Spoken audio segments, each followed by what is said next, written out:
Hello there everyone, welcome back to my channel Fanfiction podcast. Today we will continue journey hour of What If Deku Became an Orphanage Director Part 8. Before we start, please like, share, subscribe, and comment in the comment section if you want anything from me. The Fool. Thank you for coming, Mr. Akira, Izuku said to the young man, sitting across from him. Izuku was currently in his office, with none other than the therapist known as Ren Akira. The two were in Izuku's office, sitting on the two couches with the table between them, drinking some coffee that Ren had brought along with him. No, please, the pleasure is all mine, Ren said, his voice as smooth as the coffee he brought. I have to say, I'm very much a fan of your work here. It's all rather remarkable. The man was by all means, physically not too remarkable in most ways. His short black hair wasn't exactly uncommon, and his thinner frame didn't seem too impressive. However, he had a rather attractive face that worked well with his glasses, and his outfit, consisting of mostly black clothing with some red thrown in, suited him very well. Not to mention the man was dripping in confidence and moved with a laid-back elegance that was rather charming. I'm glad you think so, Izuku told him cheerfully before taking a sip of the coffee. The moment the brew hit his tongue, his eyes widened. This is amazing. This is the best coffee I've ever had. I'm sure it is, Ren said confidently, taking a sip of his own coffee. I run a coffee shop on the side. It's called Usen. I'm surprised I never heard of it, considering how good the coffee is, Izuku told him, taking another sip. Honestly, it must be pretty hard being a therapist and running a coffee shop. Ren gave a deep laugh that almost sounded faintly sinister. That's a riot coming from you, considering you literally went to the hospital for overworking yourself. I dare say you've had more on your plate than I've ever had, and that's saying a lot. Right, I've heard you were falsely accused once, and that it took you quite some time to get acquitted, Izuku said, giving him a sympathetic look. I'm so sorry, that must have been difficult for you. Ren shrugged, like the worst part of his life was no big deal. You're not wrong. It was definitely a harrowing experience, but one I'm ultimately glad I went through. Once everything was said and done, I walked away a different man. A better man. But we're not here to talk about me. No, the opposite actually. I believe it's time for us to get started. I suppose you're right. Izuku nodded, putting down the coffee and giving Ren a confused look. So do we just get right into it? Not quite. My quirk isn't something you just dive into. It can be both painful and even deadly if it's used improperly, Ren warned. First, I'll start with a detailed explanation of my quirk. I know I have an explanation about it on the website, but I'm going to go through it again, just to make sure you know exactly what you're getting into. All right, that seems smart, Izuku said, regretting his recklessness. My apologies. It's no problem, Ren told him. Now, my quirk is called the Velvet Room. It allows me to connect my mind to others via sleep. All I need to do is sleep anywhere within a 50-mile radius of my target, and I'll be able to enter their minds. Now, what my quirk does is that it physically manifests a material realm inside a cognitive space, building a world out of your mind. Do you understand this so far? Pretty much. Basically, your quirk turns metaphorical aspects of myself and creates a world from them. So let's say that my mental issues would turn into some kind of monster, Izuku said, trying to understand as best he could. That's about right. Ren nodded. The mind, however, is too big and varied that creating one big world is beyond my quirk's capabilities. So what it will do is it will create various smaller worlds based on certain aspects of your mind, typically memories of places of importance to you, but through your own lens. I call these palaces because it sounds cool. These palaces are filled with people that you know or are acquainted with in some way, but once again they are through your own lens. They are going to act as how you view them to act. Some are harmless, and some are incredibly hostile and will attempt to harm you. I call these shadows, and they are the reason I don't work with suicidals. You see, for the most part, even if your mind is hostile towards you, let's say you have a Persecutian complex, and you constantly blame yourself, the shadows in your mind will attack you, but it's still your mind, and so long as you don't want to die, they won't kill you. I see, I figured that might be the case. Izuku had done his own speculation on Ren's quirk, and it looked like some of his theories had been correct. And then of course there is the ruler shadow. Ren continued. AKA, you.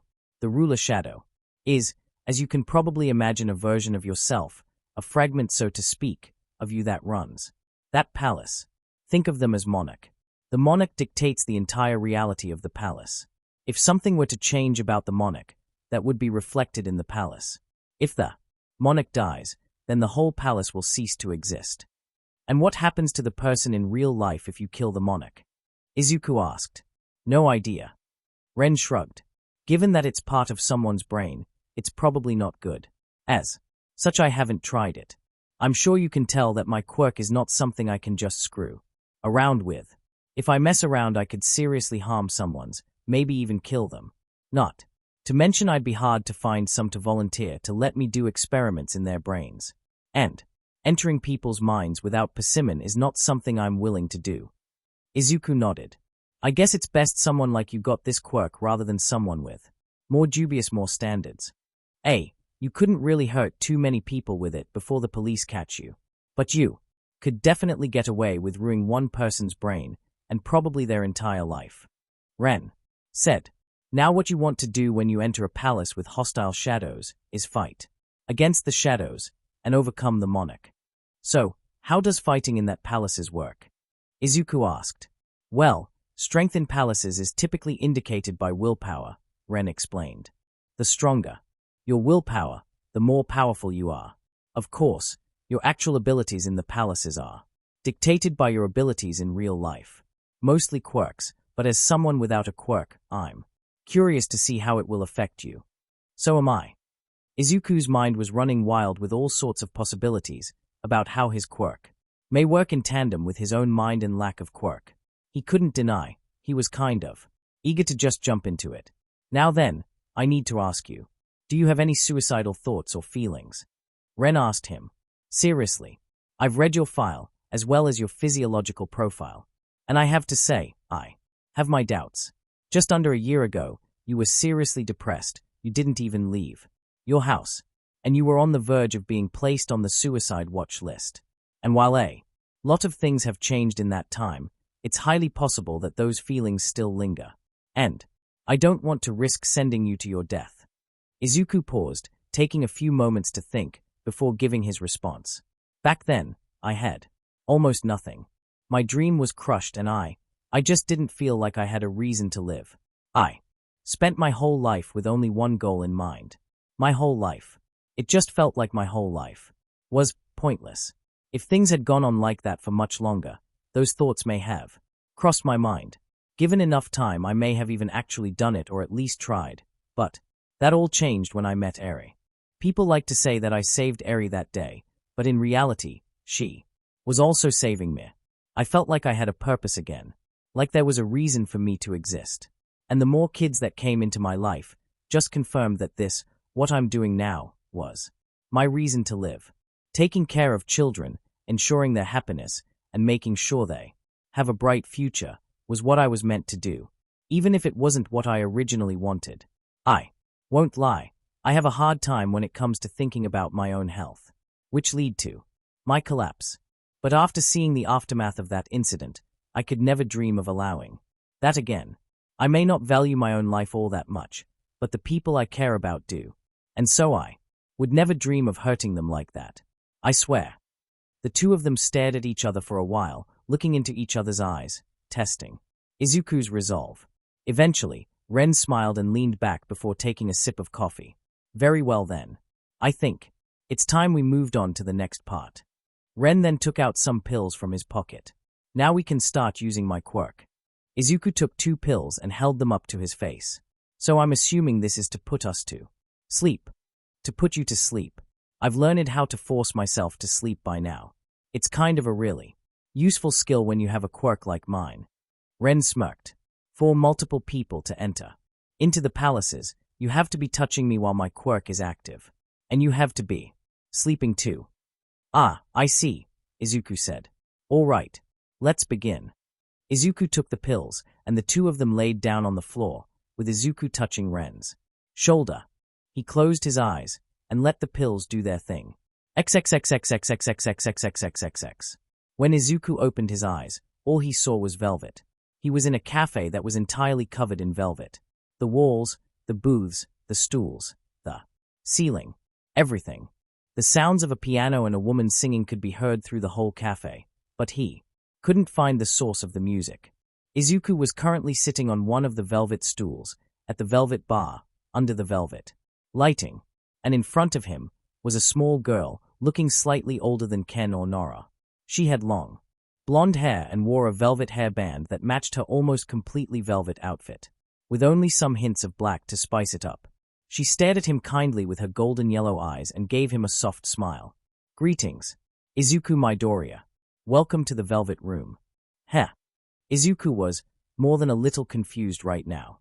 He felt a hand touch his right shoulder, and he looked over to see Ren on the stool right next to him.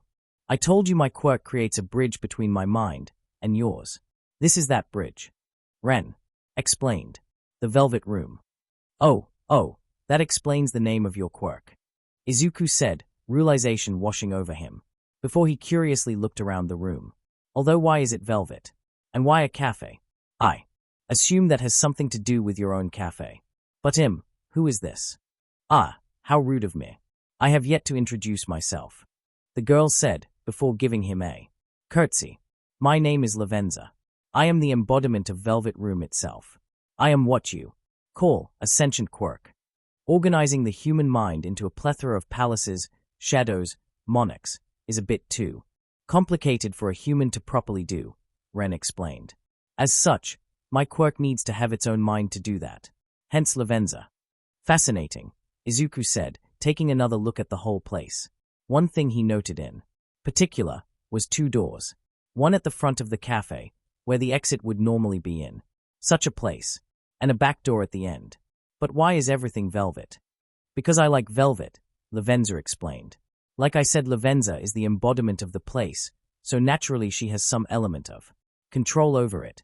Although my mind is what gives the place its shape, Lavenza can decide things like the color of everything, what decorations get put up, etc." Ren explained. "And it's been covered in velvet for as long as I can remember. I'm really not sure why she loves this color so much though.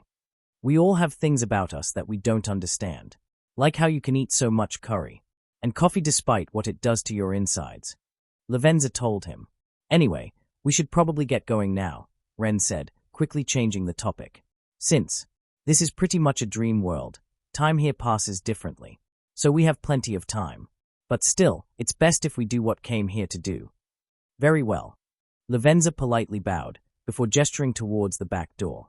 "I've already picked out a rather troublesome palace. It will be beneficial to clear this one, but it shouldn't be too overwhelmingly difficult for a newcomer." "Perfect. You're as great at your job as ever, Lavenza," Ren complimented her. "Considering it is my only job, it would be rather shameful of me to perform any less than perfect," Lavenza told him. "Not true. You keep me company when I'm bored," Ren smirked at her, before patting her on the head. Lavenza smiled at him fondly. "That's not a job, it is my pleasure." Izuku watched the whole exchange awkwardly, feeling like he was kind of intruding on the moment. Lavenza noticed this and backed away. "It appears our guest is begging to feel uncomfortable. I'd say he's been more than patient." "Ah, sorry," Ren said, apologizing to Izuku before he got off the stool. "Seems I got carried away. Well, shall we finally get going?" "Okay," Izuku said, getting off the stool and following Ren towards the door. He turned to Lavenza and gave her a quick bow. "Thank you for your help. It is of no bother to me. I am just glad to be of service," Lavenza said. "All right, one last warning before we go. This isn't gonna be painless. Even you won't die. You'll be confronted by your own inner demons given physical form. And at the end of the day, you will need to be the one to overcome them. Are you ready?" Ren asked him. Izuku gave him a look of determination. "Absolutely."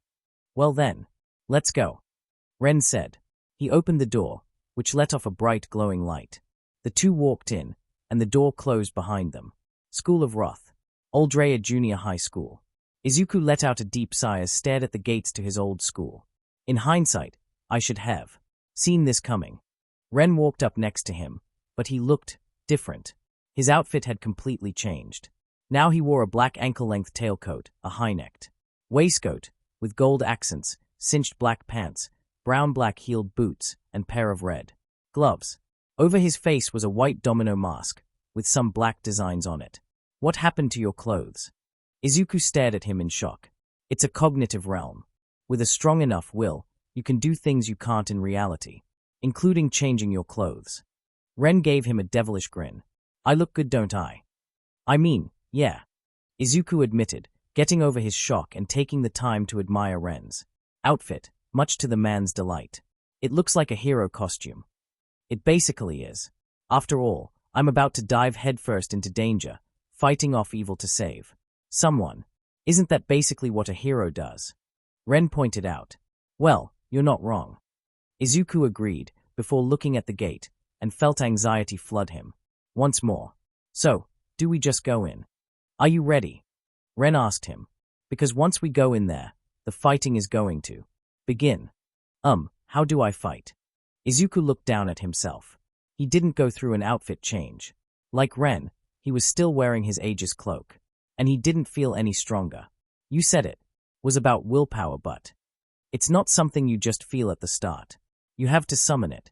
Ren took a step back. "Watch. Persona." Suddenly, a pillar of black flames erupted from behind him, and from it came what Izuku could only describe as some kind of fallen angel.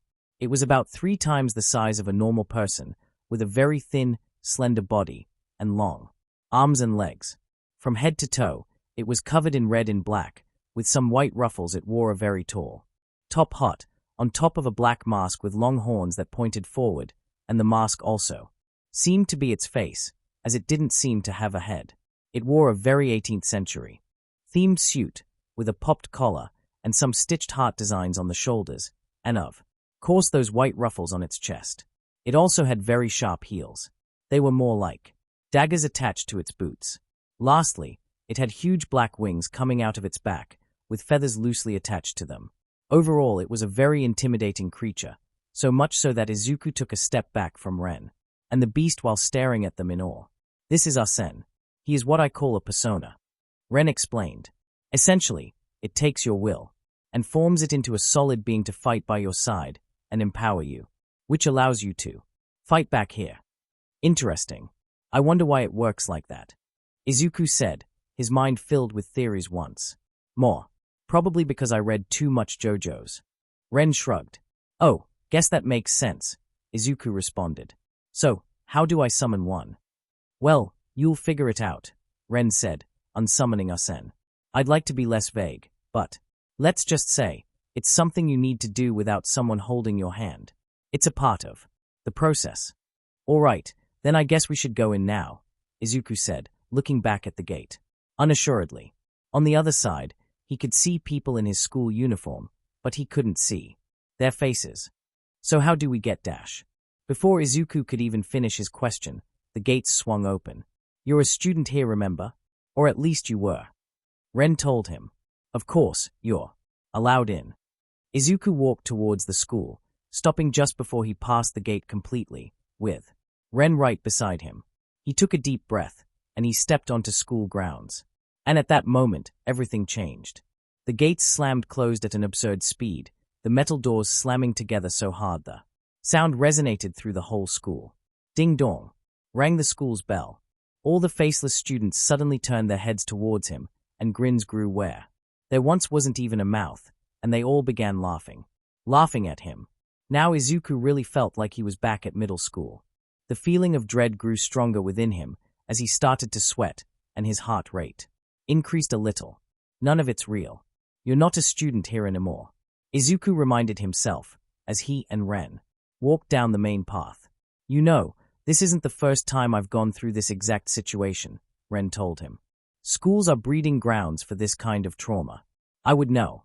This isn't dissimilar to my own school experience." Izuku nodded. He knew that, of course. It's one of the many reasons he didn't entertain the notion of the kids going to a public school, and instead choose to school them privately. So, what do we do now? "Well, first, we should probably get ready to deal with the shadows following us," Ren said, glancing behind him. Izuku turned his head and saw 3 shadow students walking up behind him. "Hey Deku," said one of the students. "You just gonna walk past us?" Who told you that you could just walk past us without saying hello? Suddenly, pillars of darkness erupted from the ground, circling the two of them, and when the darkness subsided, there were more grinning students, now surrounding them. About 8 in front of them, and 8 behind him. The shadows started closing in on them, and Ren took a fighting stance, summoning a knife and pistol with that same dark energy he summoned Usen with, and then going back with Izuku. You take the half on your side. I'll take the ones on mine. But I don't know how to fight here yet. Izuku pointed out. As I said, you'll figure it out, Ren said, before running towards his opponents. One of the students tried to punch him, but Ren jumped up into the air, avoiding the blow, and shooting down at the shadow with his pistol. Blam! Blam! Blam! 3 bullets rained down into the shadow, 2 in each shoulder, and 1 in the foot, leaving holes in the shadow that emitted darkness. Although notably, it didn't die. Ren landed behind the group of shadows and started unloading his clip into all of them, as they charged at him. Another took a swing at him, but Ren ducked under the attack and stabbed it in the chest, staggering it, but running the knife through his side, and then spinning around getting a couple feet away and then shooting it in the head. Ah! The shadow groaned as it fell to the ground and finally died, its body fading to nothing. Ren blew away the smoke coming out of his gun's barrel and then turned to face the rest of the shadows. 1 down, 7 to go. Meanwhile, Izuku was not having such a good time. One of the shadows charged at Izuku and got ready to punch him in the face. Izuku deflected the punch, using what little martial arts skills he'd picked up from Ojiro, and tried to counter-punch him in the head, only for the shadow to tank the attack, with seemingly no damage done to him. Izuku's eyes widened, and the shadow laughed again. "Heh, so useless," the shadow said, before punching Izuku in the gut. "Ugh!" Izuku sputtered, as the blow knocked the wind out of him and sent him flying back, rolling across the ground. Why did that hurt so much? Izuku wondered as he tried to pull himself up. I have the Aegis cloak that shouldn't, right? This isn't reality. This isn't the real Aegis cloak, and they aren't real, normal people. The cloak won't save me. I have to summon the will to fight. Izuku got back up and faced the 8 shadows. He tried to summon his willpower, steel himself to fight back, but nothing happened. One of the shadows dashed at him and grabbed his arm before throwing him over to the others. Izuku grunted in pain as he hit the ground, but it was far from over, as one of the shadows picked him up and held him by his arms, locking him in place. The greenette tried to struggle out of the hold, but to no avail. "Ah, let me go." All of them just laughed, as the other shadows closed in on him. Did puny Deku really think he could fight back? Said one in front of him, before it punched him in the stomach. "Ah!" Izuku cried out in pain. "You'll always be a defenseless loser," said one to his left, before punching him in the cheek. "Gah! There's no point in you existing," said another one to his right, before punching him the opposite cheek. "Ah!" The shadows continued to beat on him. Meanwhile, Ren finished shooting another shadow dead, while another shadow student ran up behind him. Usen. In a pillar of flame, Usen appeared behind him and knocked the shadow back with its claw, before snapping its finger and shooting out a small flame at the shadow. The flame hit the shadow, and then it burst into a giant flaming pillar, incinerating the shadow in black fire. With those 2 shadows dead, Ren turned to Izuku and saw he was doing poorly. "Is this it? Is this the limit of your resolve?" I can't," Izuku thought as he received another blow to the face. "I want to fight back, but I don't know what I'm doing. It's just like before. Nothing's changed. HMPH. Is this the example you want to set for your children?" Ren asked coldly, as he shot an approaching shadow in the head. "Is this how you want them to see you? All your children want you to be happy, and these people are standing in your way. Are you going to let them take the happiness you've strived to give them?" Izuku grit his teeth and looked up at the shadows once more. "My kids, what would they do if they saw me like this? So weak." He could imagine it now. Kei and Eri with horrified expressions on their faces. Kiba and Kyoku looking on in rage. Fuku crying. All of them, they were so sad when he'd fallen ill. "I'm so pathetic," Izuku thought as he clenched his fist. Rage building up inside him. Rage at his own weakness. Damn it. I can't let myself be weak anymore. I have too many people to look after for me to just be a doormat. What are muting you, loser? Said the shadow in front of him. Izuku looked at the shadow, his eyes glowing green. I need you to get out of my way. Suddenly, Izuku's body exploded in a burst of green flame. Ah! All the shadows got knocked away, except for the one holding him. As the flames died down, Izuku was revealed once more. He was still wearing the Aegis cloak, but different. The black parts were now green, and the white bony parts were now black. His hood was up now, but instead of the blank darkness that was usually seen, whenever the hood was up, two glowing green eyes were visible. Ha! The shadow holding him grunted in confusion, but suddenly another pillar of green flame appeared behind him. This time, a figure emerged. A tall, hulking figure, made of dark green fire and holding a club with sharpened stones jutting out of it. Get off me. Izuku finally broke free of the shadow's grip, and the green figure then slammed its weapon down on the shadow, splitting it in two and killing it. TCH. Don't get cocky, Deku, said one of the shadows, as they all started to get back up. Just because you got a lucky hit doesn't make you strong. Izuku shook his head. Weakness is not something I can afford anymore. The happiness of those close to me depends on me being strong enough to carry their burdens. So no matter what. Rag. The figure behind him roared. I'll pretend to be strong and smash everything that tries to hurt me or my kids. Izuku shouted. Get him. The shadows shouted, as all the shadows charged at him. Smash them all. Izuku summoned a pair of brass knuckles around his fist.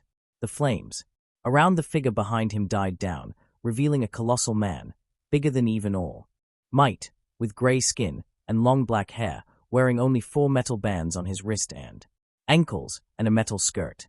Heracles rushed forward at alarming speeds and swiped his weapon at 3 of him, slicing clean through them and taking them out instantly.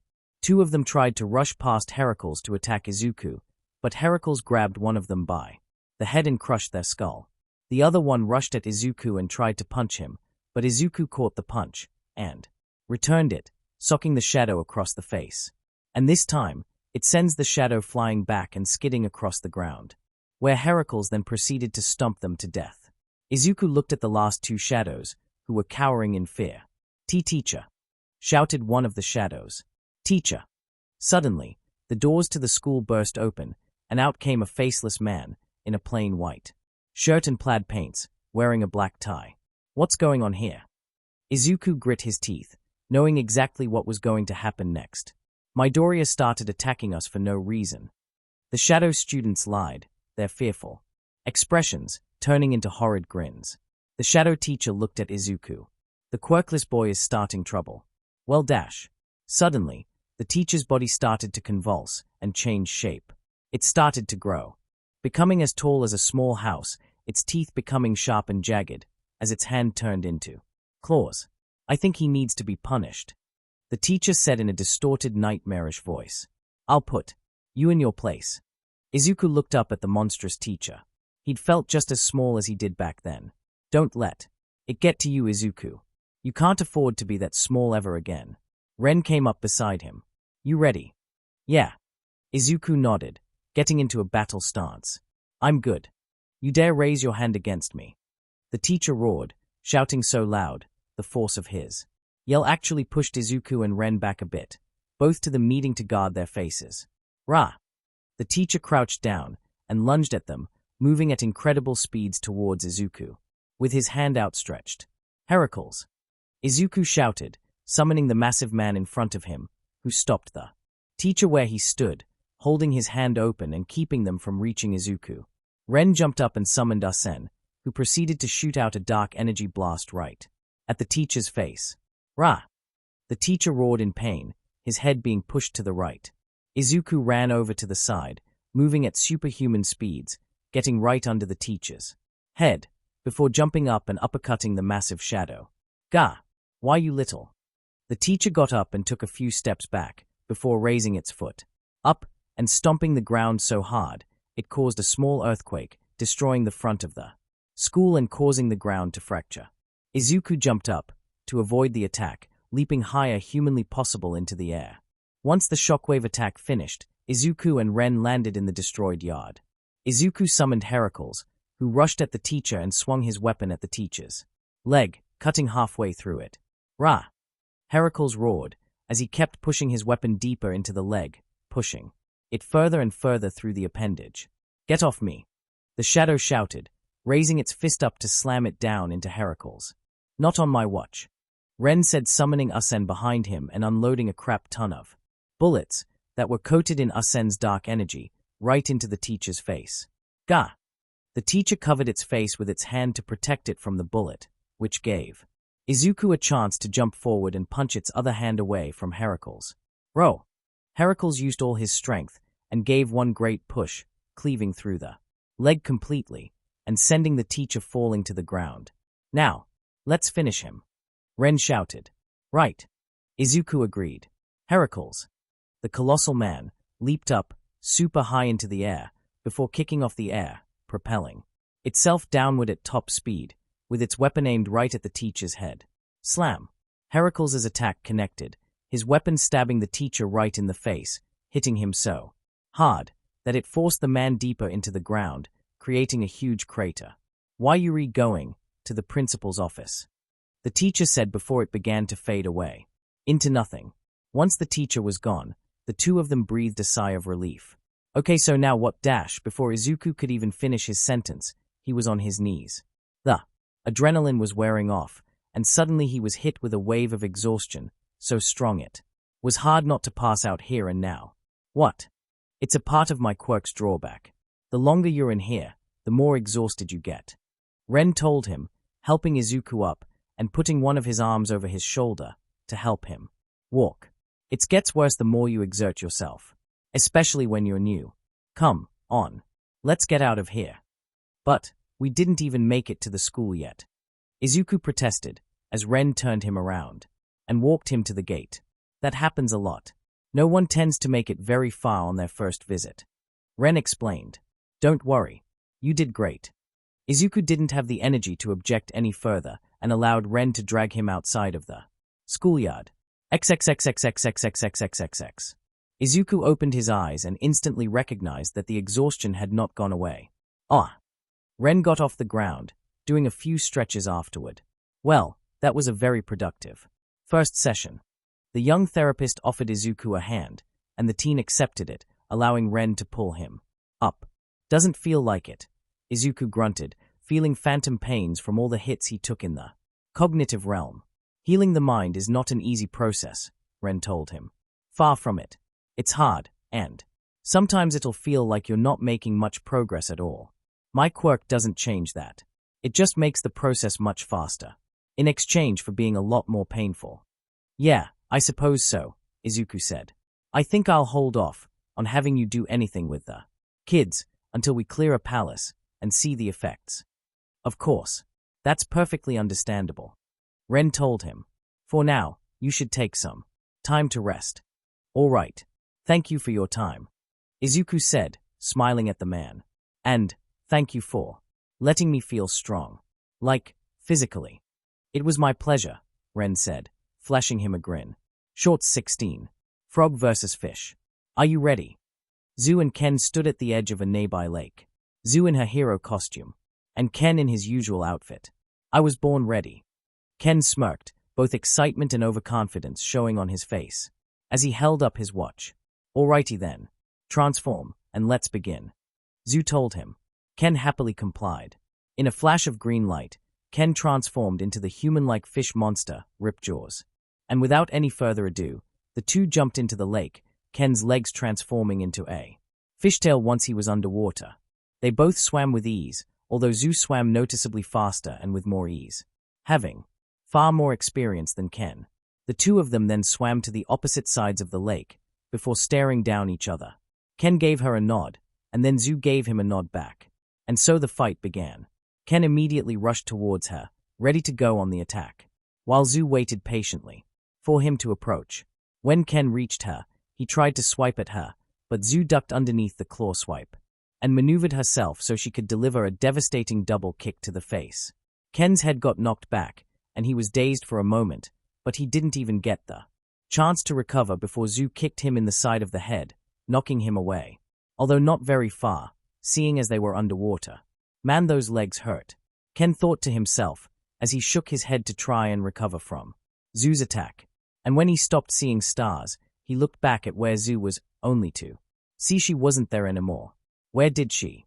And then Zhu delivered an axe kick the top of his head, sending him down to the bottom of the lake. Oh! Ken cried, rubbing his now very bruised head, before looking up to see Zhu swimming away from him. All right, I'm gonna make you regret that. The 10-year-old swam after the frog girl as fast as he could to catch up. After swimming for a bit, Ken started to catch up to her, but this was just as Zhu planned. The moment Ken tried to reach for her leg, Zhu flipped, positioning herself over his head, and then double-stomped his skull, sending him flying back down towards the bottom of the lake. Ugh, can you do anything but kick me in the head? Ken asked her, although Zhu couldn't respond, as she couldn't speak underwater. The fight continued like this for quite a while, with Ken getting kicked around the lake, Zhu evading and countering at every turn. Gah! That's it! Ken shouted at Zhu, after getting kicked back down to the lake's floor. Rah! Ken charged at Zhu, with his massive jaws open. He figured if Zhu was so strong, she'd be fine if he went all out. But Zhu didn't move, because she knew the fight was already over. Bah! Huh! Ken stopped his charge halfway and looked at his Omnitrix, which was now blinking red. What? Already? Bah! Suddenly, Ken was wrapped up in Zhu's tongue, and she spun him around vertically. Bah! Tuz flung Ken upwards and launched him out of the lake and into the air. Ath! Umph! Ken grunted as he hit the ground at the edge of the lake. Bia! In a flash of red, Ken was transformed back to normal and was lying face down in the dirt. Splash! Zhu leaped out of the water, landing right next to Ken, who was pulling himself up and gave the frog girl an annoyed expression. I'd say I won here, Kiro, Zhu said. Did you have to kick me in the head so many times? Ken grunted, clutching his head. I'm guessing that Rip Jaws is the transformation you use the least, Zhu said, making an educated guess. Well, duh. He's only useful in water. Ken rolled his eyes. That's a problem. Because Ripjaws may be the transformation you need to work on the most. Zhu told him. Why? Not too many villains are committing crimes at sea. Ken said, giving her a confused look. There are more sea-based villains than you'd think, Zhu told him. Ripjaws may only be useful underwater, but are any of your other forms nearly as useful underwater? I mean, no, Ken admitted. Right, and if you want to be the #1 hero, you have to play to your main strength. Varsity. Zhu reminded him. You'll never be as strong as Kiba, but Kiba can't breathe underwater. That means if you get better with Ripjaws, you'll be able to beat villains in places someone like Kiba can't. Those are points that could lead to you becoming #1 in the future. Ken pondered this. I guess you're right. Not to mention, if you're fighting someone as Ripjaws underwater, and you're timed out, you're screwed, Kiro. Zhu reminded him. At least if you time out on land, you might still be able to get away from the fight and wait until you can use your quirk again. But if you time out underwater, you're just gonna die. Ken thought about that for a second before cringing. On second thought, yeah, I definitely need to practice with Ripjaws more. Thanks. Just doing my job, Kiro, Zhu said, rustling Ken's hair, much to his annoyance. Super Ida. Ida was currently washing a mountain of dishes when Ken came up to him. Hey, Ida. I just had the best idea ever. Ken said, looking up at him with a big grin on his face, before pulling up his Omnitrix. Let's hope this works. Wait. What are you? Ida was cut off by a green flash, as Ken turned into upgrade, and started approaching him. Young man, what are you? Suddenly, Ken's amorphous body came onto Ida and started merging with him, spreading up his own body, until everything below Ida's neck looked like upgrade. What on earth? Ida felt so strange. His whole body was tingling and he was extremely confused. All right, Ken said, his voice coming out of the Omnitrix signal on Ida's chest. It worked. What worked? What's happening? Ida said, waving his arms frantically in a panic. Relax. You know how upgrade can merge with technology and upgrade it. Ken reminded him. Well, I thought, Ida has machines in his body. So what if I used upgrade on him? I see. That is quite clever. However, I must insist that next time you ask for consent next time you do such things. Ida scolded him. Yeah, sorry about that, Ken said, not sounding all that apologetic. But hey, let's go take this form a spin. But the dishes. Ida's protest fell on deaf ears as Ken moved his body for him, forcing him towards the outside. No time. We only have 10 minutes, remember, Ken told him as they left the kitchen area. But the dishes. Ida cried in despair as he was forced to move on. XXXXXXXXXXXXXX. Vroom. Ida sped around the track, much faster than he'd ever moved before. So fast that Ida was actually having trouble handling the wind smashing against his face. This is incredible, but also nauseating. Ida shouted as he rushed around the track. I'm moving at max speed with no issue, and my engines aren't overheating at all. It's incredible. I know, right? Ken said, laughing like a madman. Man, this is awesome. Hey, let's see how far we'll get if we jump. Wait, what? Ida questioned. Suddenly, Ida's jets went into overdrive, and he flew into the air so fast he appeared to be a blur, going high into the sky over the forest. This is a terrible idea. Ida screamed as he flew through the air, terror filling his voice. This is an amazing idea. I've never flown this fast before. Ken yelled, his voice filled with excitement. How are we going to land? Ida asked. Oh, was Ken's response, now sounding far less enthusiastic. Whoops. As Ida's forward moment started to waver, the two of them began to fall down towards a lake. I'm telling Midoriya. Splash. Fortunately, Ida and Ken were rescued by a sea phylong, and Ken was promptly scolded and put in timeout for the rest of the day. Game on. KO. Player 1 wins. Darn it. Netsu pouted as he saw his character, Endeavor, fall to the ground in defeat. Ha! I win again. Ken gloated, celebrating his victory with his character, Edgeshot. The two of them were playing Hero Tournament 11, a 2D fighting game in the same vein as Street Fighter, but starring pro heroes. It was a game the two often played together. You're really good at this game, Ken, Netsu said, looking at Ken with awe and stroking his ego. Of course I am. As if I'd be beat at my favorite game. Ken gloated. While Ken was basking in his victory, Amai and Yami walked into the room. Hello. Amai greeted everyone with a bright smile. Oh hey Amai. Netsu greeted her. Hey, Ken responded casually. I came over to play. Amai explained, walking around the couch to see what they were playing, and her eyes lit up. Oh, is this Hero Tournament 11? I love this game. Really? Ken gave her a skeptical look, not expecting someone who looks like her to be into games, let alone serious fighting games. Oh no. Yemi sighed, knowing exactly where this was going. Yeah, I love the mechanics and how tight the controls are. Amai gushed. And it has a wide character selection, with no lame clones. Ken grinned, sensing a more entertaining opponent. Oh yeah, wanna play around? You don't mind, do you, Netsu? Nah, it's fine. I wanna see if she's as good as you. Netsu said, eagerly disconnecting his special fireproof controller, so Amai could use a regular one. PSH, doubt it. Ken said cockily. Oh, he. Amai giggled sinisterly as she looked down, her eyes hidden by shadows. Here we go, Yemi said, taking a step back. Amai grabbed the sides of her dress and threw it into the air, off of her body. What? Ken was taken aback by this sudden stripping of clothing out of nowhere, but was relieved to see that Amai was wearing a red tracksuit underneath her dress, for some reason. Amai then, quick as can be, took out a hair tie and tied her hair into a ponytail, before taking out a red headband and wrapping it around her forehead. Lastly, she took out a pair of glasses and put them on. Amai Shinkoku mode activated. Amai shouted, doing a flashy pose. Whoa, she transformed. Netsu gasped. She didn't form, she just changed her clothes really quickly. Ken said, taking slight offense to calling that a transformation. Also, why were you wearing a tracksuit under your dress? I'm always ready for a challenge. Amai said, getting on the couch and grabbing a controller. Now shut up and play, nerd. Whoa, what's the personality shift? Ken asked, throwing Amai a bewildered look. This Amai's other half.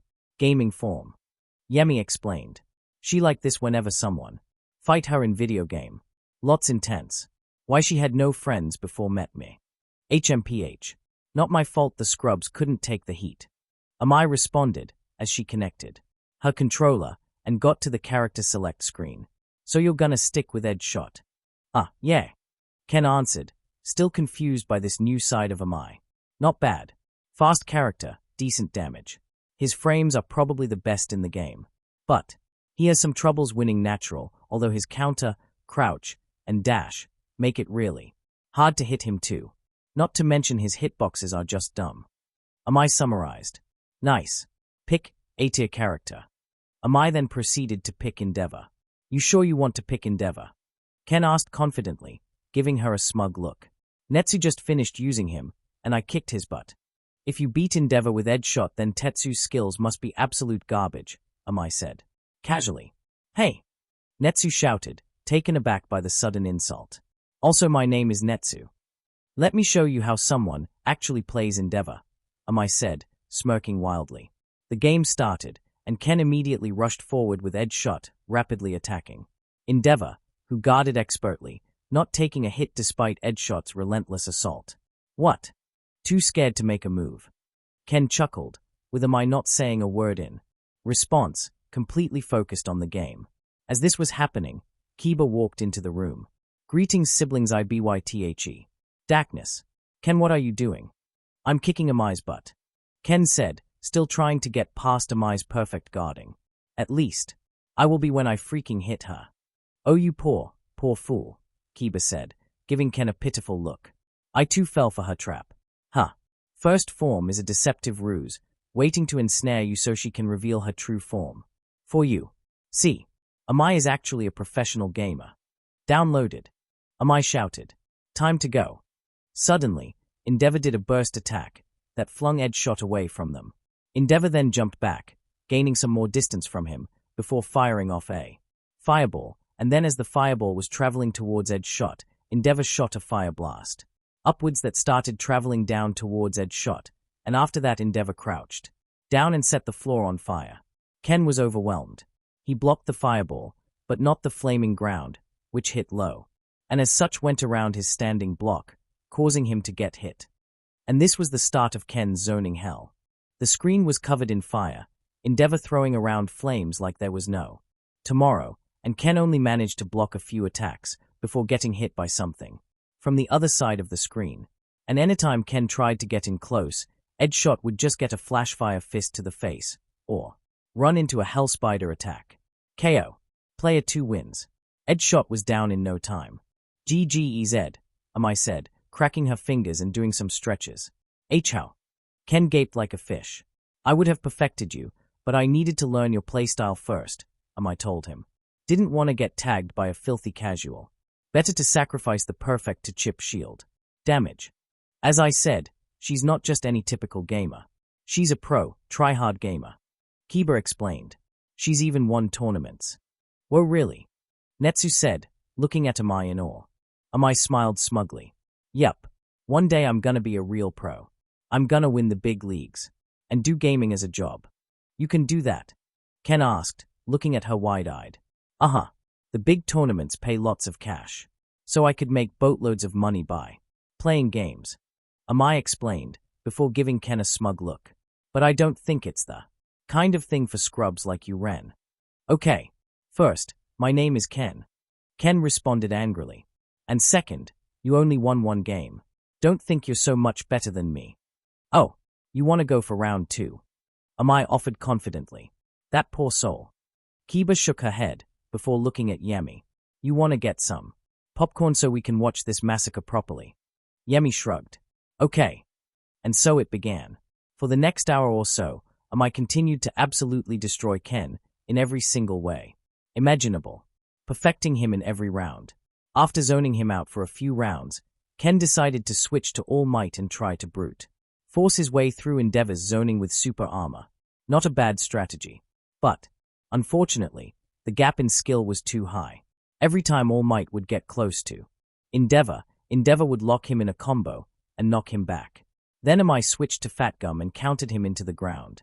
And to rub salt in the wound, she'd been using Wash to beat his ass for the last 15 minutes. and she wasn't even looking at the screen. KO. Player 2 wins. Perfect. Rah! Ken screamed as he chucked his controller in rage. I had the exact same reaction, Kiba said, eating some popcorn alongside Yami. I know. This humiliation, well. It's just a game, guys. Yami shrugged, not understanding why everyone was so worked up. But his words fell on deaf ears. Are you tired of losing, Ben? Amai asked him smugly, giving him the smuggest face he'd seen in his life. It's Ken. Ken shouted in rage as he jumped on the couch. And yeah, I am. So I'm going to stop holding back. Ken raised his Omnitrix to his face and started selecting a form. And in a flash of green, Ken turned into Upgrade. Ken then literally jumped into the console, merging with it. Give me a second. Oh. Amai was curious to see what Ken had planned. The screen went dark for a minute, but when it came back on, the character select screen had one more character added. Ken himself, as Upgrade. Now that we have the best character in the game, why don't we see if you can beat me at my best? Ken said confidently. Is this cheating? Netsu asked, looking over towards Kiba and Yami, who both shrugged. Cheat character. Got it. Challenge accepted. Amai said, feeling kind of excited at not knowing what to expect. She picked Endeavor, and Ken picked himself, and the match began. Immediately, in-game Ken used a move that gave him a full energy bar. Okay, so he's gonna be able to super attack and break combos whenever he wants, but every time he uses that he's gonna be open for 3 frames. Amai thought, continuing to block. Then Upgrade stretched out its arms stupidly fast, grabbing Endeavor from the other side of the screen, and crushed them, instantly putting them at half health. Yeah, that's absolutely cheating, Kiba said, wondering how Amai would react to this. Amai was unfazed. Endeavor jumped into the air to dodge another grab, and threw 3 fireballs down at Upgrade, but Upgrade shot a laser up at Endeavor, which destroyed the fireball coming at him, and Endeavor barely blocked in time. Once Endeavor landed, he instantly started throwing out dozens of fire attacks in an attempt to zone Upgrade once more, but then Upgrade turned into a puddle and zipped under all of it, and did a low attack on Endeavor that he barely managed to block. Endeavor performed a grab, finally managing to land a hit on Upgrade before throwing them away and doing a bit of damage. Immediately after being thrown, Upgrade did a super move, shooting a massive laser out of his eye that covered the entire screen. Once again, Amai's reaction time proved to be unmatched as she blocked it. However, it did so much chip damage that it killed her anyway. KO. Player 1 wins. Huh. I win. Ken gloated at hit totally unfair victory. Amai instantly pressed the rematch button. Huh. Ken was surprised Amai would be so willing to fight that obviously broken character. Without complaint. It's not over until your quirk runs out of time, Amai said, pushing up her glasses and tightening her headband before giving Ken a confident smirk. So before then, I'm going to beat you. Huh. Bring it on. Ken challenged as the next round began.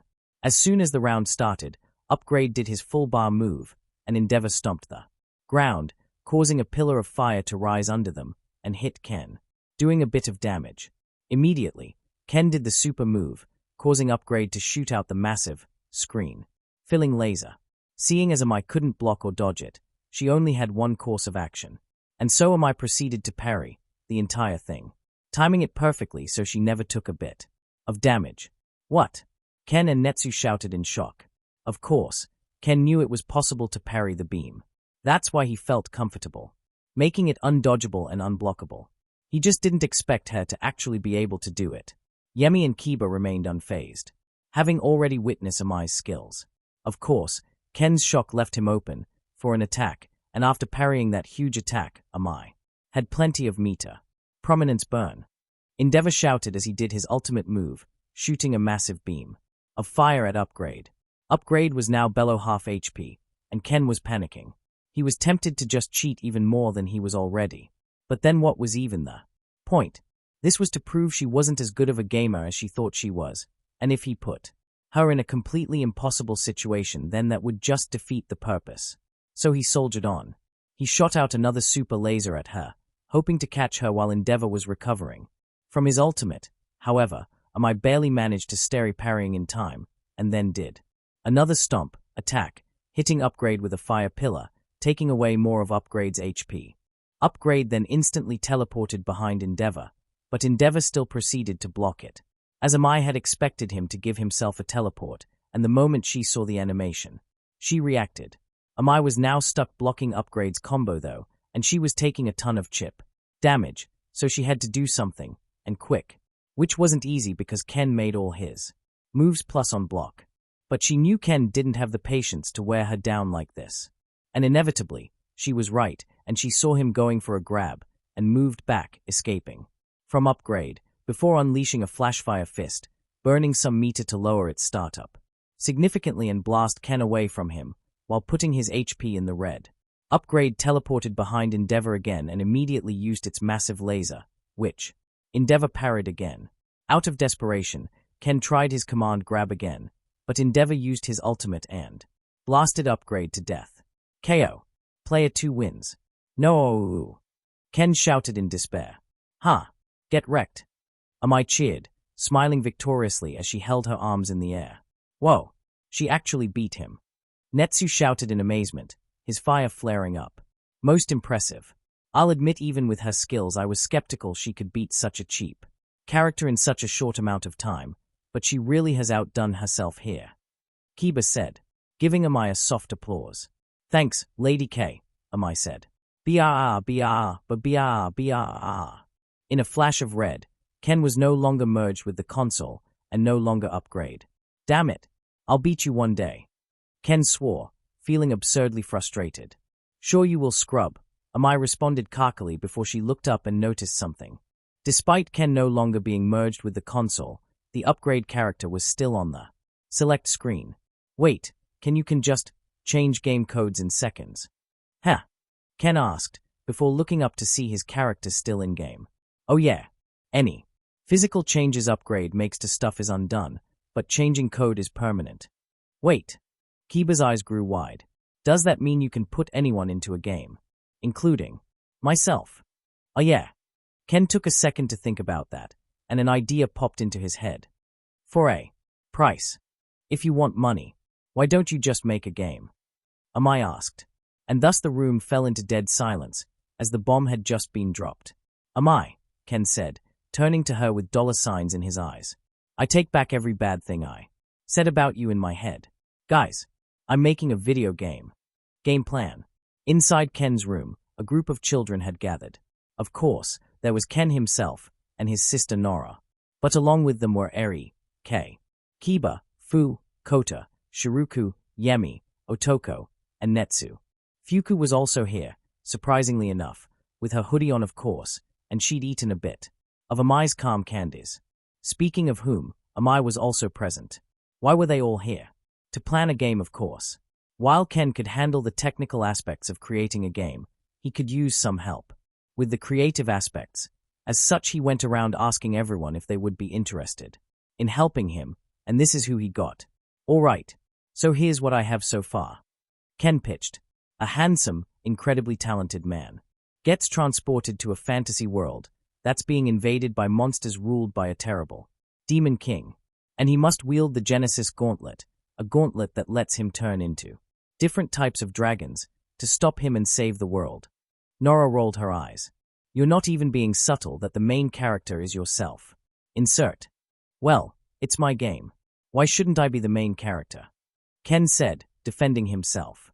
Ken's ego aside, the premises isn't bad. Generic, but we can work with that. Kiba added. So, long as we make me a queen. I wanted to be a princess, Eri said quietly. But I want to be a king. Kota added. I want to be a snake. Kei added, being as predictable as ever. Oh, can I be Eri's pet snake? Like a huge snake that keeps her safe. I would like to be a handsome prince. Read a piece of paper that Otoko held up. Wait a minute. Ken shouted. Not everyone can royalty here. Maybe they can. Fuku spoke up and instantly regretted it as now all the attention was on her. Well, if we have multiple kingdoms then we can make everyone who wants to be royalty. And I was also thinking maybe we could tie that into the Genesis Gauntlet. If it lets you turn into elemental dragons, maybe we could make it so it uses dragon stones. And right now it doesn't have all the dragon stones, and the stones are scattered across multiple kingdoms that are having problems because of the Demon King. And once you help out the kingdom, you get the dragon stone. Oh, that's great. Games need a sense of progression after all, and each time you get a stone, you get to transform into a cool new dragon with cool new powers. Amai added. Hey, yeah, that does sound cool. Collect dragon stones to defeat the Demon King. Ken smirked. Great job, Fuku. TTT, thank you. Fuku stuttered. I think Fuku should be the lead writer, said a voice coming from Ken's closet. Moo. Fuku shouted out in shock. Wait, like Moo the ghost boy? Noro asked. Isn't that the kid no one ever sees? Ken looked at his closest in confusion. Why are you in my closest? Well, I saw that you were making a game, and I wanted to help too, Moo explained from inside the closest. But I don't like being seen by people, so I hid the closest. Is that okay? Ken shrugged. Sure. Knock yourself out. Cool. Thanks. Moo said. So what did you say about Fuku being lead writer? Ken asked. Huh. Fuku piped up, remembering Moo's original proposition, and suddenly becoming very nervous. Wait. Why me? Because you like to write stories a lot, Moo explained. I think they are really good. Oh, yeah, Fuku's really creative. She comes up with all sorts of ways she thinks people could kill her. Kay pointed out without a hint of self-awareness. She does do that. Eri agreed, although she winced as she did so. Well, she did already come up with a good main plot, so I guess making her the head writer is for the best. Nora shrugged. Yeah, sure. That sounds good. Ken agreed. Wait, I didn't agree to this. Fuku objected, before shooting a mean look at the closet, which was moot because Moo couldn't see it. And you weren't supposed to tell anyone about that. Moo, not cool. Sorry, Moo said apologetically. I just think your stories are really good, and it's a shame more people can't read what you write. You, HMPH. Fuku pouted under her hood. Don't say nice things like that when I'm mad at you. Come now, dear sister, this is your time to shine. Kiba urged her. Just imagine how you'll feel when you see all those people praising your writing. But what if they hate it? Fuku countered fearfully. I don't think I could take it if the internet started panning my writing. I don't think that'll happen, Fu said. You're an abused 8-year-old girl. Anyone who harshly criticizes your writing is not the kind of person whose opinion you should care about. What are you worried about? Netsu spoke up. So long as you put passion into what you do, people will recognize it. Just work super hard and you'll get tons of people praising you. That's surprisingly profound, Shiruku said, not expecting something like that from Netsu. I think you can do it, Fuku. Eri encouraged her, patting her on the back. Yeah, you can do it.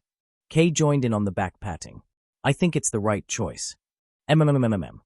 Fuku was still very unsure about this. Also, since you're getting a more important role, you'd be getting more of the money, Ken added. Fuku's eyes went wide under the hoodie. Well, I guess I could do it. Kota laughed. Wow, all that encouraging from your family and the money is the thing that convinces you. That's not the reason. He just happened to say that after I made up my mind. Fuku lied, her face red with embarrassment. It's okay, sister. I know how enticing money is, Shiruku said, before looking at Ken. By the way, I'm getting a lot of cash because I'm the lead character designer, right? Sure, Ken answered. Fantastic, Shiruku said, smiling with delight. This is going to be fun. Okay, let's establish what everyone's characters are going to be, Fu said. One at a time. So, we're not constantly speaking over each other. Kiba, you first. Okay, I want to be the vampire queen of a kingdom of eternal night. Kiba started excitedly. I'm a warrior queen who draws power from the blood moon. Fuku took out a notebook and started writing all this down, so she wouldn't forget anything and make anyone angry. All right, Netsu, how about you? Fu asked. I want to be swordsman who wields a sword made of fire and wanders the land fighting for justice. Netsu said. You mean sword that's on fire or a sword made of fire? Fu asked. A sword made of fire. Netsu emphasized. All right, Shiruku, you're next, Fu said. I don't really want to be in the game or anything. I just want to make the character designs and get paid. Shiruku admitted. Wow, so shameless. Kota sniggered. Don't pretend like you're not here for some reason. Shiruku rolled her many eyes. That's not the only reason. I think it'd be cool to be in a video game, Kota argued. Okay then, what role do you want? Fu asked him. I want to be a demigod. Kota smirked. One that commands the waves themselves, and takes vengeance on anyone who disrespects them. A demigod. Darn it, I should have thought of that. Kiba cursed her oversight. Wow, another big ego. What a surprise, Fu said, rolling his eyes. Anyway, what about Eri? K2, since I guess your stories are gonna be intertwined. I just wanted to be a princess. I didn't really think of anything else. Eri admitted sadly. Sorry. And I just wanted to be with Eri and be a snake, Kay added with a shrug. I think I can make that work. Fuku said, thinking out the story in her head.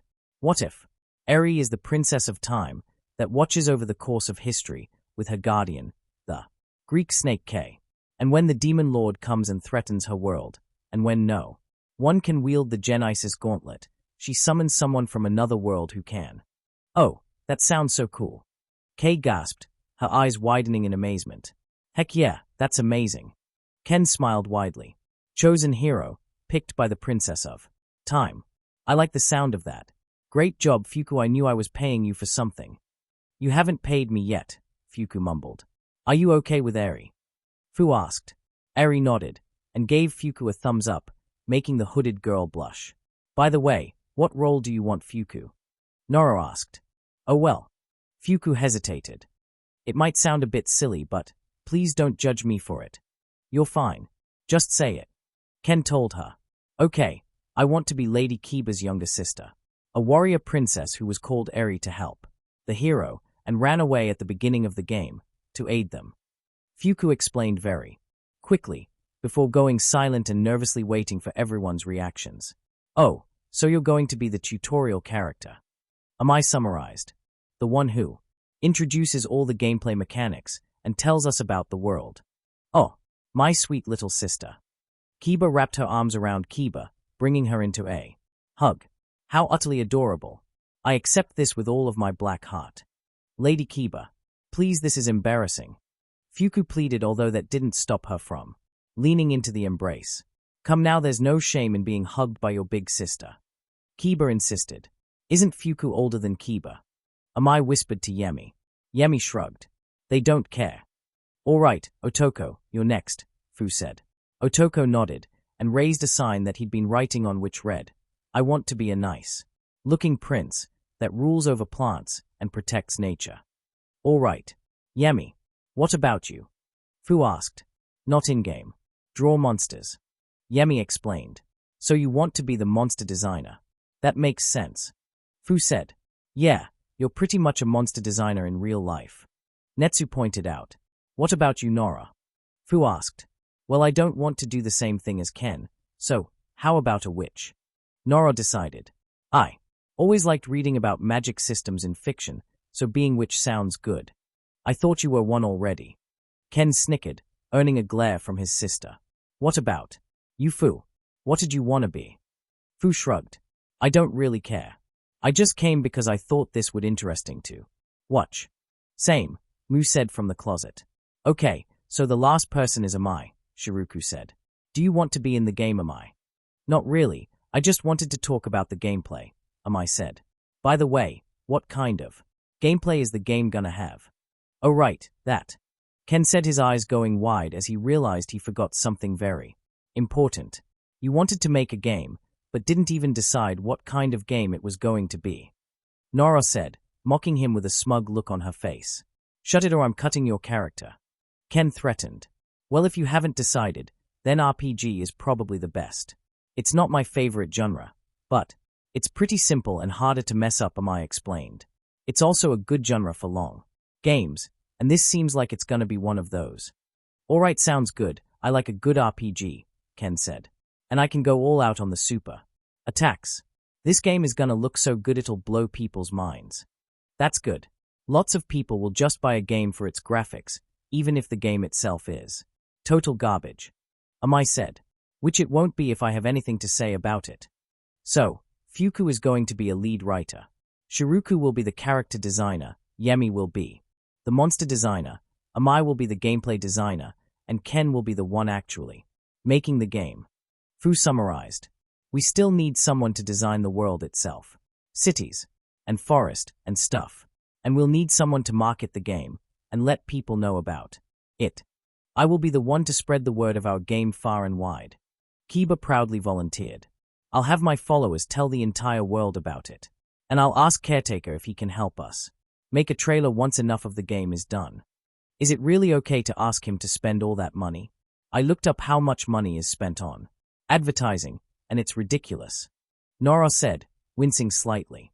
We already had to ask him for money for the equipment to make the game, and he also has to spend money to feed and houses us, as well as giving us everything we could ever want. Relax. Once this game sells, we'll give him all the money he spent and more. Ken told her, looking almost a bit offended at what she was saying. I'm not just gonna take from Izuku without giving back. What am I, a parasite? I can design the world. Fuku offered. If that's okay with you guys. Sure, go for it, Ken said. All right. Now that we have a game plan, this meeting is done. Fu said. You all know what you have to do, so get to it. Remember, money. Yeah. Cheered Ken, Shiruku, and Fuku. You guys are kinda shameless. Amai giggled, finding this extremely amusing. I like it. As the meeting ended, and everyone started to leave, Amai grabbed Yami's sleeve. Can we talk? In your room. XXXXXXXXXXXX.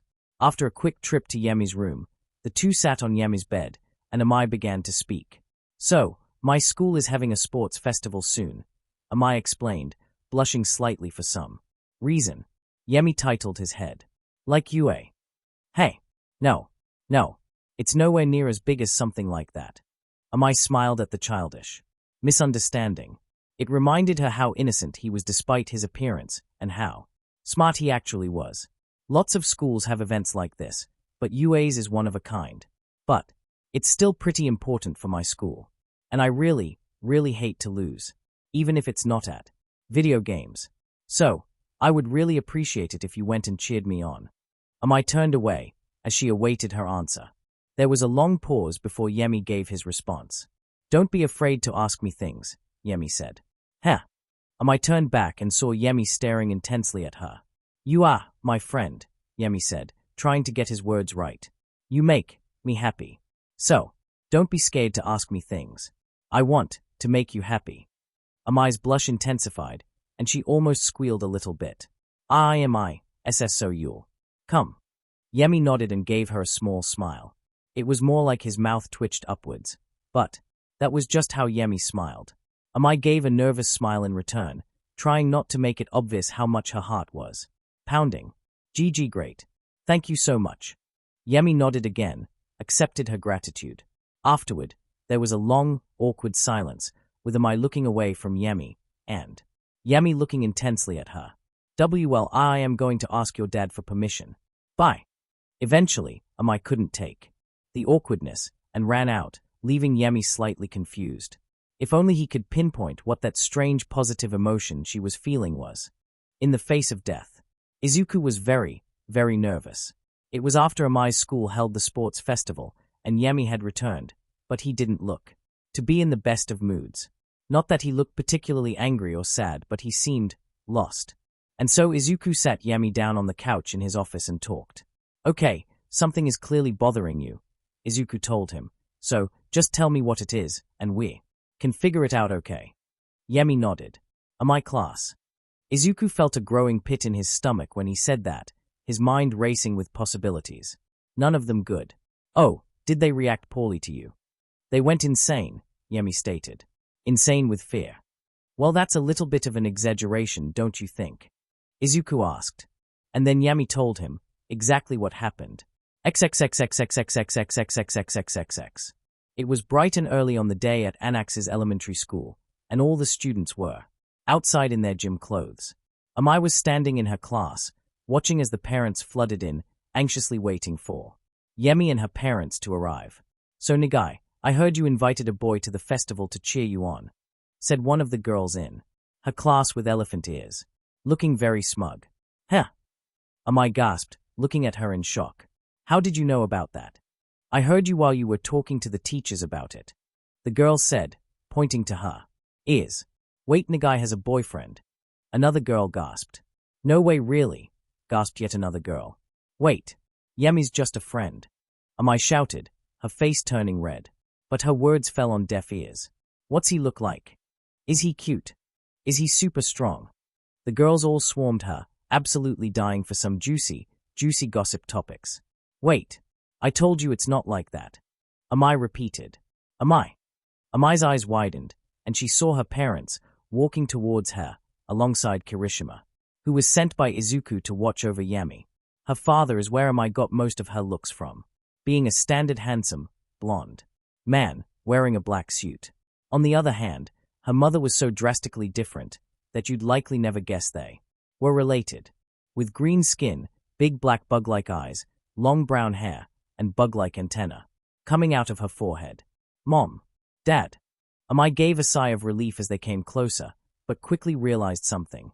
Wait, where's Yami? Oh, he's right behind me, Kirishima said, moving out of the way to reveal Yami to Amai and her class. Yami was currently wearing his Aegis cloak, with the hood up, meaning all they could see was a boy in a black cloak with white bones on it that was emanating darkness, and a pair of beady red, glowing eyes under a dark good. And so that had about the reaction you would expect. Aha! Most of the class, including all the girls around Amai, ran back in terror. It's the Grim Reaper. One of the boys shouted in fear. He's come for our souls, shouted another boy as he cowered against a wall. Nagai's dating death itself, yelled a girl. Wait, that's kind of cool, shouted a boy. Nagai, I'm sorry about that time I stole your pencil.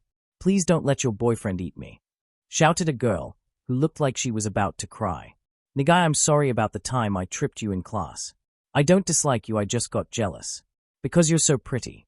Another girl apologized. Guys, he isn't death, Amai insisted, but everyone was too busy freaking out to notice. Everyone stop, said one taller girl, the class rep, getting everyone's attention. Running and screaming won't help us. Clearly, this is all Kakei's fault. What? Screamed an outraged girl with a goat head, presumably Kakei. Why is this my fault? Because you're the one who poured milk on her that one time. Now she's come back with her lover's death to claim her revenge. The class rep claimed. The only way to get out of here with our souls is to sacrifice her. Yeah, shouted all the other students, who immediately surrounded Kakei with dangerous looks in their eyes. She always makes fun of everyone in class, shouted another student. And she trips anyone going by her desk, shouted another. Let's get her. Wait. Stop. Kakei cried out desperately as she started to cry. The other students grabbed her and held her up. Sacrifice. Sacrifice. Sacrifice. The students carried Kakei towards Yami, intent on offering her up to save her own life. Enough. Amai's teacher came running in, seeing the massive commotion, along with everyone else. What on earth are you doing? Let Kakei down this instant. But sensei, we offer her to Nagai's boyfriend the Grim Reaper, or else he'll take our souls and turn them into jewels for Nagai, said one girl desperately. You, what? Amai's teacher had the most confused expression on her face before turning to see Yemi. Oh, you've got to be kidding me. They see one scary-looking person while I'm not here, and they instantly go to ritualistic sacrifice. The teacher gave Yemi a pleading look. Young man, could you please take off your hood? It seems to be scaring them. Yemi, still too mystified by this to say a word, nodded and removed his hood, revealing his face. Amai's teacher flinched and quickly realized that removing the hood may not help this situation, but she didn't realize just how bad things were going to get. Wait, I know him, shouted one girl. He's Izuku Midoriya, the brother of Lady Kiba, and the creator of her dark army. When he was a baby, his parents were killed by wolves, but he used his powerful quirk to slay them, and then he lived in the wilds, killing animals to survive until the caretaker found him, and he's been building Lady Kiba's army ever since, said another girl, who was also a fan of Kiba apparently. Lady Kiba once made an entire video where she ripped her own brother apart for hours and said she'd do the same to anyone who hurt one of her sisters, said a boy, who was also a fan. Of Kiba. If he and Nagai are together, that would make Nagai Lady Kiba's sister-in-law. What? Amai was just stunned at how fast they were jumping to conclusions. Lady Kiba fought off pro-heroes, UA students, and even her own brother, who was the size of a skyscraper and had 3 heads full of razor-sharp teeth. Said the first girl in a panic. If she comes to take her revenge, she'll kill us all painfully. Quick, we need to sacrifice Kake before it's too late, shouted the class rep, before looking at a boy with a cube for a head. Hoken, do you have anything useful for sacrifices? Of course. Hoken opened a portal and took out a massive pointed stake, some firewood, some rope, a few matches, and some torches. Perfect. Tie her to the stake and burn her. The class rep demanded. What is wrong with you kids? The teacher shouted, before using her quirk and extending her arms to grab the now crying Kake away from the group. Are you okay, dear? Kake sniffled, before pushing herself away from her teacher and looking at her with tearful eyes. Sensei, thank you, but I need to do this.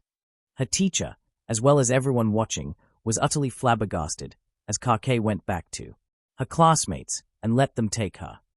What? For what reason?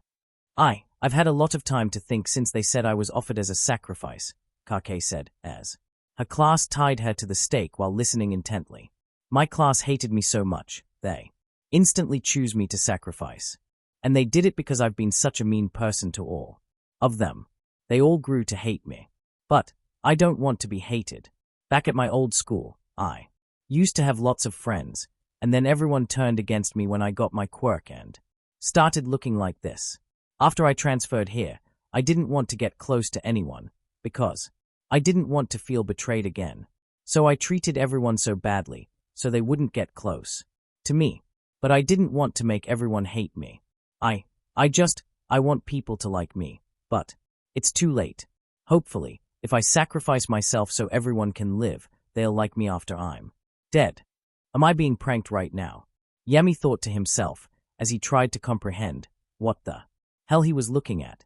All the students were now giving the girl pitying looks, most of all the class rep, who looking up at the tied-up girl, with tears in her eyes. The class rep looked down, clenching her fist and gritting her teeth. To think I just thought you as a bully. I didn't even notice you were suffering this much. I should have done something. Darn it, I should have reached out to you somehow. No one deserves to be that lonely. I failed you as class rep. But maybe it's not too late. We can still dash. No. Kake shook her head. Someone has died in order for everyone else to live, and I've already accepted my fate. Just please, promise you'll all remember me fondly. Is this some kind of play? Amai's father asked their teacher, looking at the now crying. If it is, I was not notified. Her teacher responded. We promise. The class rep said tearfully, before giving a melancholy smile. And if it makes you feel any better, I think you're pretty cute. Kake smiled, as she cried even harder. Thank you. The students lit the torches, and slowly approached the pyre. Are they actually gonna light her on fire? Kirishima said, finally coming out of his shock. Induced paralysis. Light the. The class rep tried to give the command to burn her, but she couldn't bring herself to do it. I can't. I just started to understand her. How could I bring myself to burn her now? It's not fair.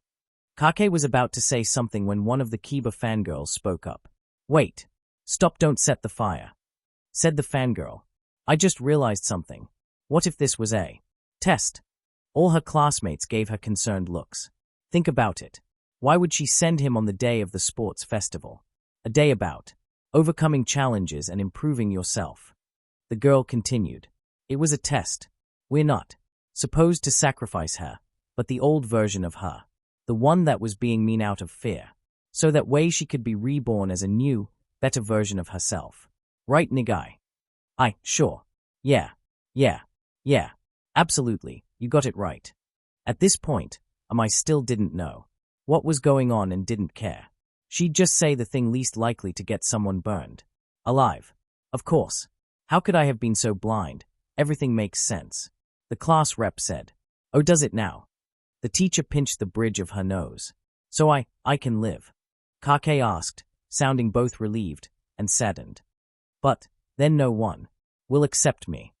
Don't be silly, of course, we'll accept you. The class rep said as the students untied her.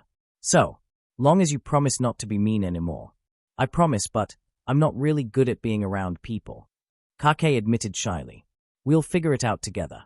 The class rep said, giving Kake a warm look that caused her to blush and look away. Did you mean what you said about me looking cute?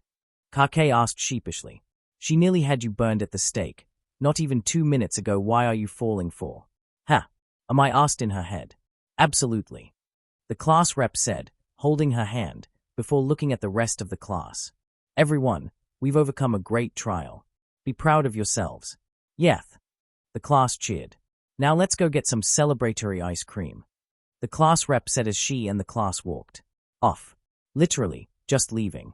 Everyone left just stood there in shock, trying to comprehend what they just saw. The teacher was the first to react, throwing down her clipboard and walking away. I quit. XXXXXXXXXXX.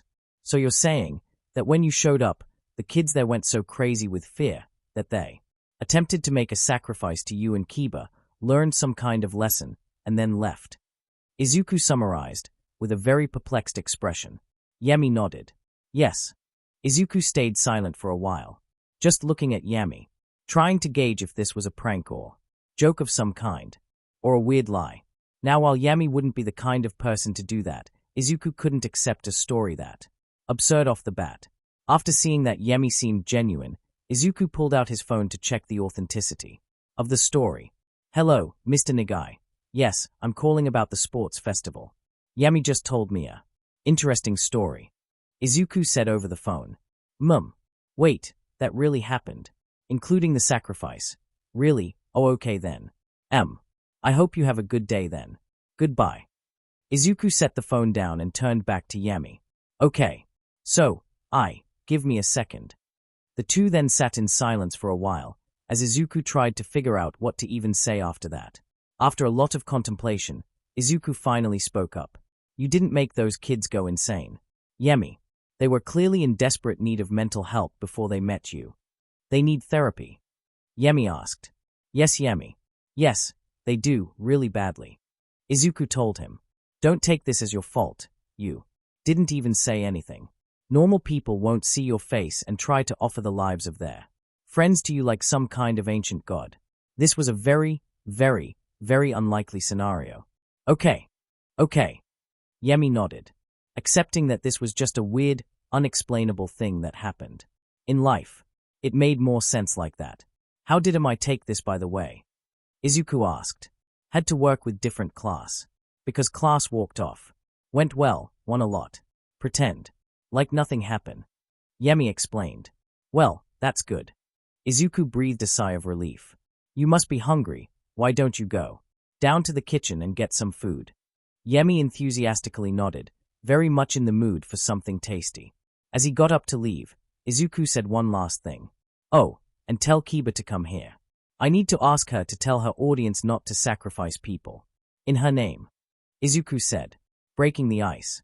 Todoroki sighed, as he shoved another load in the washing machine.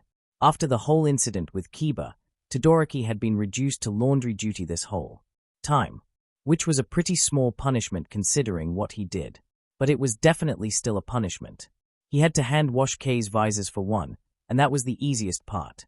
Fu's, Kiba's, and sometimes Shiruku's had to be put in a special wash to get the blood off of them. And oftentimes, he would have to wash them repeatedly to get all the blood off them. Sometimes Yami would have grim goop on his clothes, and that stuff required its own special wash, which was equally as much of a pain to get off. Netsu's and Otoko's clothes also required a separate wash, as they were made of special fireproof material that required more care. Fuku's clothes actually required him to wear a protective mask, as there could still be trace bits of her toxin on her clothes. And of course, they required their own separate wash as well. And of course, just the sheer amount of clothes he had to collect, wash, dry, fold, and distribute was both somewhat tiring and painfully tedious. I can't believe UA has its students doing children's laundry instead of training. Shoto thought. Not like it would have done you any good anyway. Yonda said in his head. Shoto's eyes widened, and he looked around and saw the mind-reading girl behind him.